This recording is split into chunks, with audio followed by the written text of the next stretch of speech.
absolutely thrilled to be here. Wanted to tell you a little bit about my career, my journey. I turned around a football club called Birmingham City Football Club, which I sold last October for £82 million, and have swiftly moved on to be the vice chairman of West Ham Football Club. So I want to tell you a little bit about football, but for me, really, it all started my career in football when I saw a little advert in the Financial Times. And this advert said, football club for sale. I thought it was very interesting. So I phoned up and I got the details. And I went to my chairman and I said, there's this football club for sale in Birmingham called Birmingham City Football Club. Why don't you buy it and let me go and run it? He said, football, Karren? Very male-dominated business. You're going to have to be twice as good as the men to be thought as even only half as good. I said, well, luckily that's not difficult.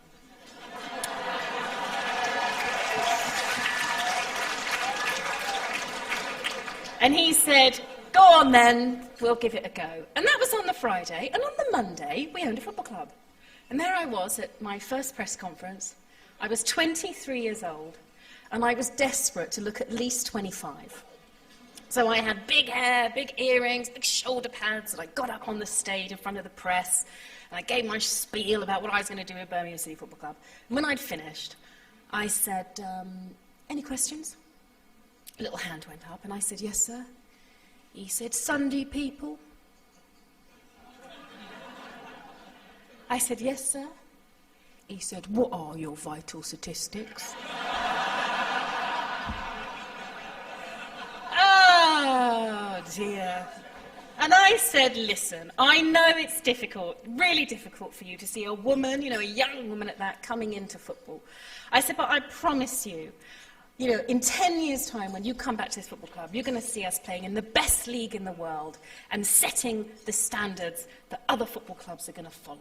And with that, I was very dramatic. I flicked my very big hair. And as I walked past the Sunday People journalist off the stage, he said to me, well, you ain't got a dick, but you have got great big balls.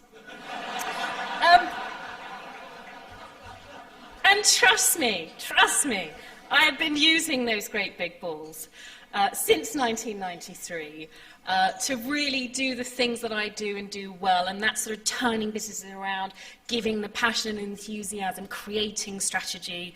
And what I said, what would happen in 10 years' time, didn't actually come true for 12 years, when Deloitte, who write the report about the business of football across Europe, wrote that the blueprint in running a successful football club could be found at Birmingham City.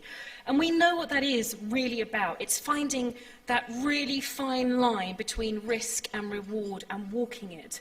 And, if you look at the state of Birmingham when I left it, it was a business that turned over £55 million, made £6 million profit in my last year and had no debt. And trust me, that's good for a small business. It's a bloody miracle for football.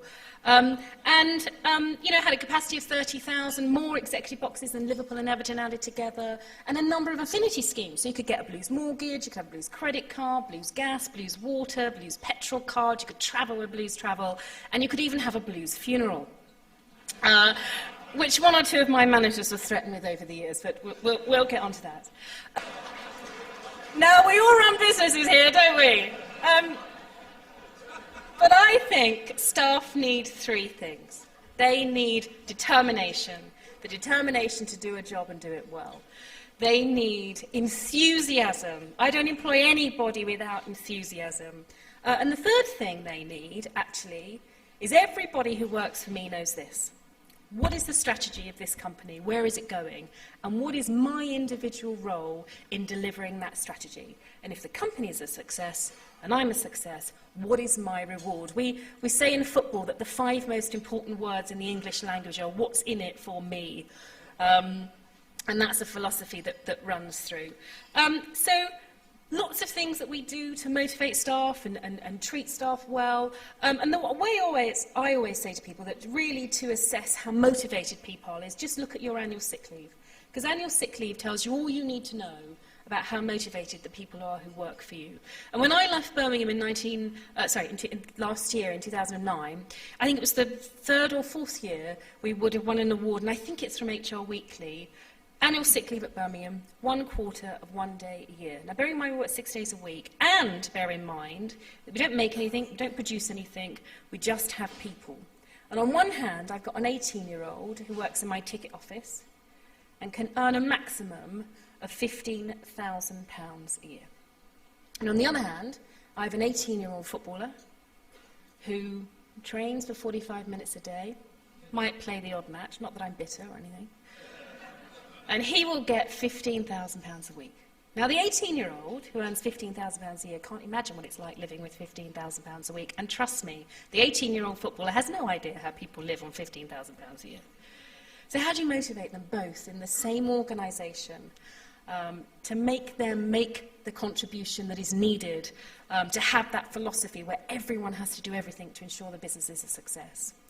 And at Birmingham, I did it by having that philosophy and by teaching people the necessity of working with others, that great thing called teamwork.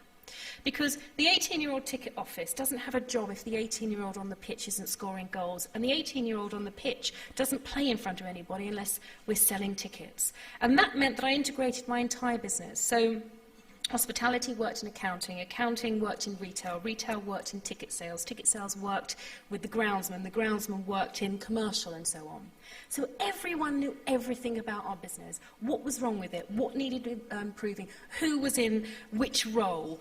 And through those things, we started to change the business. We worked at the bottom, we ploughed our way up, we gave people the motivation, the desire, the passion to believe in what they did. Because one of the hardest things to change at any organisation is the culture, and give that culture that can-do attitude. Directness, and I deal good with directness. I like to know where I stand.